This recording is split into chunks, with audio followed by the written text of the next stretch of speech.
A little while later, she walked to the door, down the stairs, and to the waiting town car that would whisk her to the airport. He'd offered to ride with her, but she'd declined, saying it would be too tempting, and she needed not to be tempted in that way. He held on to that sentiment like a fragile glass globe of hope, clutching it for several minutes on the way downstairs. But then, he knew better. They'd always been good together physically. What was happening between them now was no longer about chemistry. It was about trust, and she needed to know he was a man of his word in all matters. There was no room for anything less. He had to keep all his promises to her, the big ones and the small ones. Life was rarely about the big things.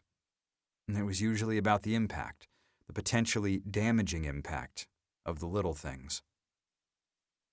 After the driver stowed her bags in the trunk, Clay reached for her, pulling her in close. She tucked her face in the crook of his neck, her breasts pressed against his chest. He could feel her heart beating against him, and he could have stayed there all day. As she broke the embrace, she cupped his cheek with one hand, a soft fingertip tracing his jaw, sending tremors like quicksilver through his body. He would miss her touch. He would miss all of her. She stood on tiptoes, brushing her soft lips against his, lingering slowly on his mouth.